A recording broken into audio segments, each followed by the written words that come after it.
본격 밀리터리 팟캐스트 밀떡을 시작합니다. 안녕하세요, 정명섭 작가입니다.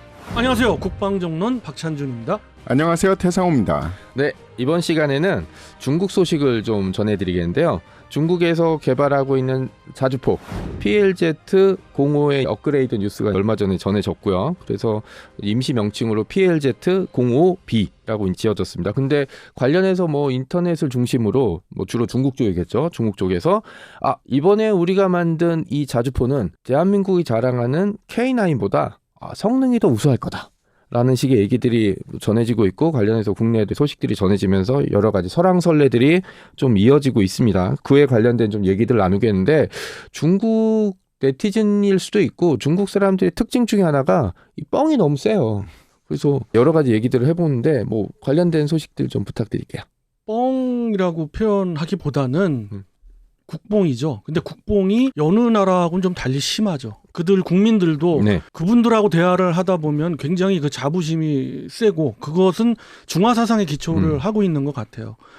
그래서 중국에 또 관심 있는 밀리 매니아들하고 대화할 수는 없지만 한번 예전에 서로 메일을 주고받은 적이 있는데 강하게 얘기하는 부분들이 있어요. 이렇게 종합적으로 이야기 드리면, 예를 들어서 젠 35가 이번에 개발이 돼서 곧 나오잖아요. 그건 F-22를 능가한다고 해요, 그들은. 근데 많은 글로벌한 군사 마니아들은 그렇게 생각 안 하죠. 그리고 그런 근거도 있고요. 마찬가지예요. Y-20 같은 전략 수송기를 개발하면 미국에 있는 전략 수송기를 능가한다. C-27보다 훨씬 더 좋다. C-17보다 훨씬 더 좋다. 이런 식으로 얘기하죠. 맞아요. 인터넷 보니까 중국 헬기도 아파치 능가한다고 이런 얘기가 있더라고요. 그렇죠. 그 Z-21로 지금 제식화된 거거든요.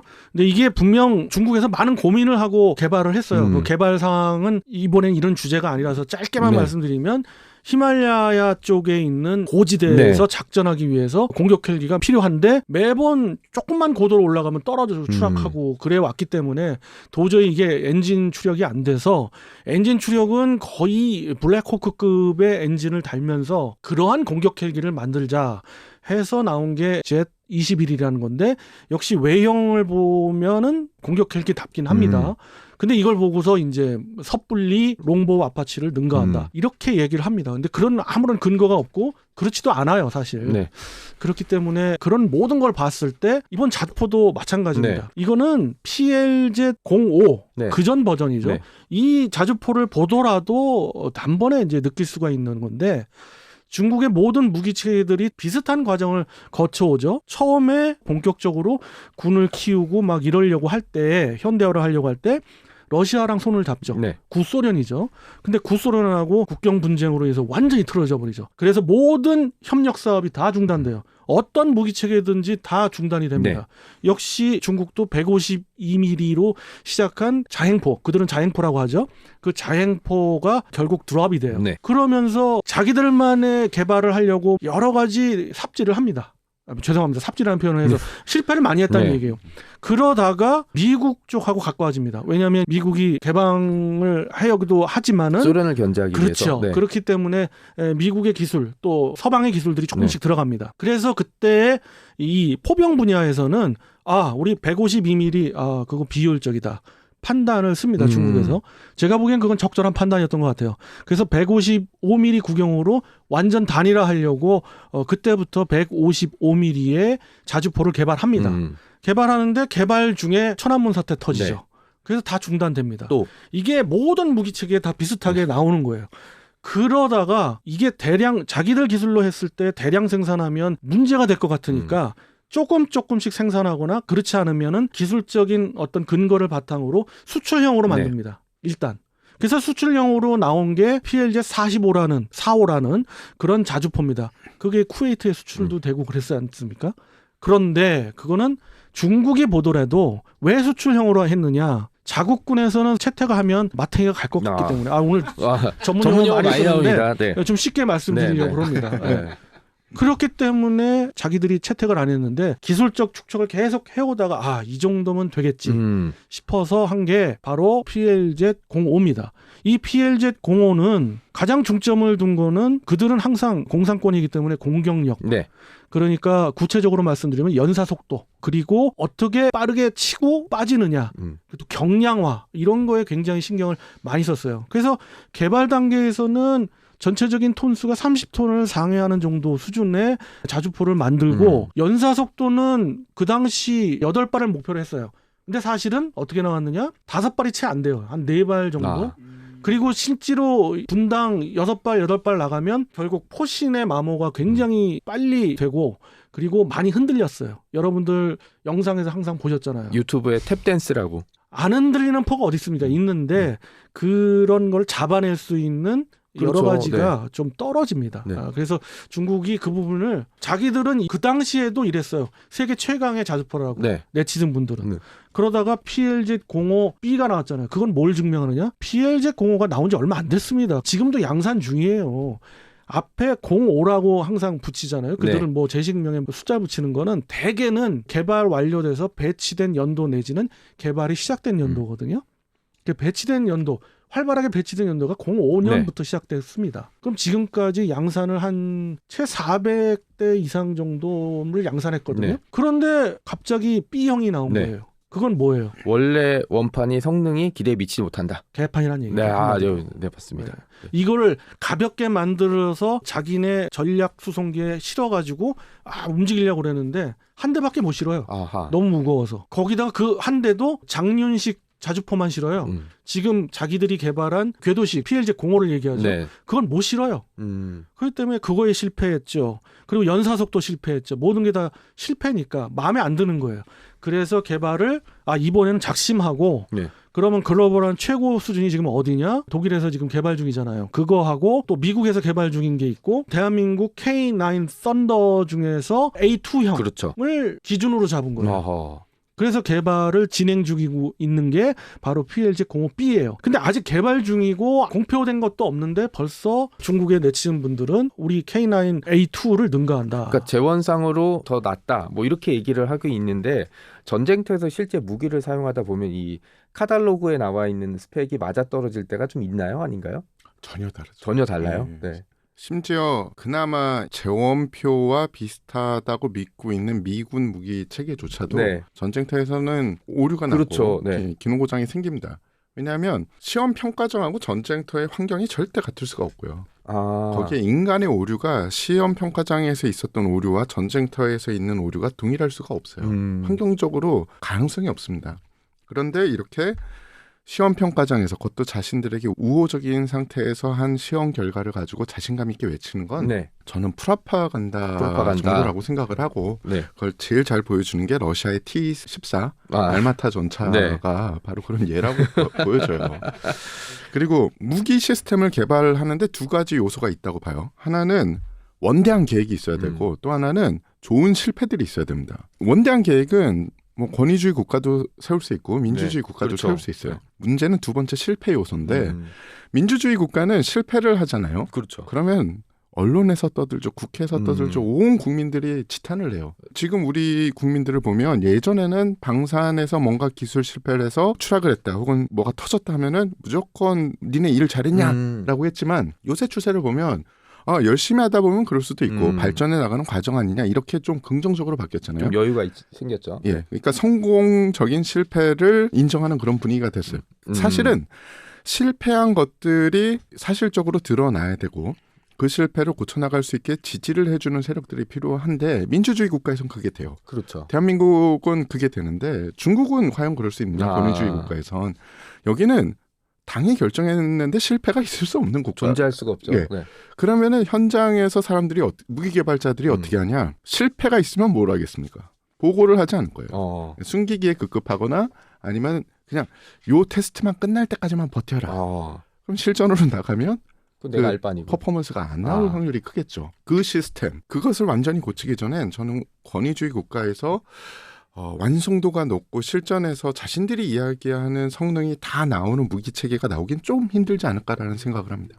결국은 어떤 권력의 형태가 무기 체계의 성능과 개량형을 결정지을 수 있는 중요한 요소가 될 수 있다. 뭐 이렇게 되는 거네요. 그렇죠. 뭐 최종적으로는 권력의 형태지만 그거보다 더 중요한 게 국민들이 어떤 성향이냐인 거죠. 국민들이 권위주의 국가를 밀어주자는 뭐 정권이 바뀌겠죠. 그러면 PZ-05B라고 부르는 이 중국산 자주포는 본인들이 스펙상으로 자랑했던 이 목표 성능이 나올 가능성은 있을까요? PLZ-05B의 그 성능 결과는 지금까지의 사례를 봤을 때 목표 스펙에 미달할 것 같은 생각이 들긴 합니다. 다만 목표 스펙에 완전히 미달한다면 결과론적으로 수출형이 나올 것 같고요. 그게 목표 스펙에 어느 정도 다가선다 하면은 채택을 할 것 같은데 채택을 한다 하더라도 그렇게 대량 양산이 어려워요. 그렇게 예상이 되고요. 우리가 여기서 간과하는 것 중에 하나는 메이드 인 뭐뭐뭐다 해서 그거에 대한 선입견을 갖지 말자. 러시아가 사실은 그 스펙에 맞게끔 개발은 하는 국가였어요. 특히 전차 분야에서는 그렇죠. 알마타 얘기 해주셨는데 그거는 속이는 적이 거의 없다는 게 대한민국의 군의 기갑 장교들도 그건 인정해요. 왜냐? 우리가 T-80에서 봤거든요. 그렇지만은 거기에는 수많은 부정부패가 들어가요. 원래 A라는 부품을 써야 되는데 BC를 쓰거나 아예 그냥 A-를 쓰거든. 그러니까는 결과가 그렇게 나올 수밖에 없는 거예요. 그러니까 품질관이나 이런 측면에서의 부정부패가 너무 심하다.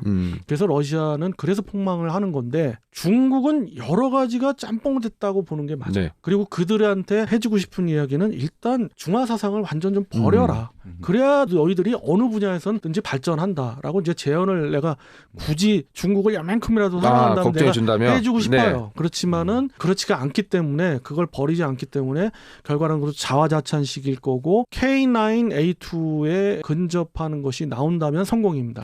그러니까 중국의 자주포가 K9A2 성능을 따라잡았다, 넘어선다라고 계속 자랑을 하고 있는데 여기에서 그러면 잘 모르시는 분들이 좀 있는데 K9A2 어느 정도 성능을 보여주고 있나요? 지금 글로벌한 상황에서 최고 수준의 스펙을 갖고 있는 자주포는 이 정도가 돼야 된다는 것이 나오는데 그것이 뭐 연사 속도, 분당 발사 속도도 있을 수 있고요. 그게 10발 정도가 이제 기준이 분당 10발. 분당 10발이 되고 당연히 자동 장전 시스템이어야 되고 그러니까 무인 포탑으로 가야죠. 그런 것들이 돼야 되면서 그건 공격력이고 방어력 측면에서 어느 정도 적의 중화기를 측면도 다 견딜 수 있는 방어력이 돼야 되면서 동시에 너무 무거우면 안 돼요. 수송기로 한 대 정도는 실어 날아야 되는데 그것도 안 된다면은 문제가 되고 또 너무 무겁다면은 기동에 문제가 있겠죠. 그렇죠. 지금 K9A2가 아니더라도 기동성이 굉장히 좋기 때문에 각국에서 선호하는 자주포이거든요. 그러면서 가성비 또한 좋아요.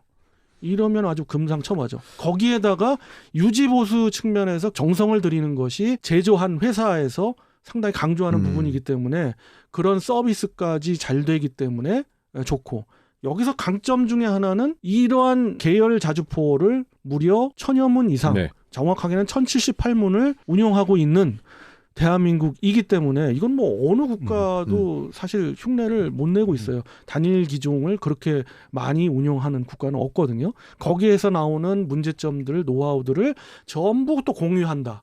이러니 각국에서 차기 자주포를 선정할 때 K9 계열을 선정 안 할 수가 없는 거죠. 이것이 반영된 게 K9A2가 지금에 추구하고 있는 성능이다. 중국에서 K9A2와 비슷한 성능의 자주포는 개발할 수 있다고 봐요.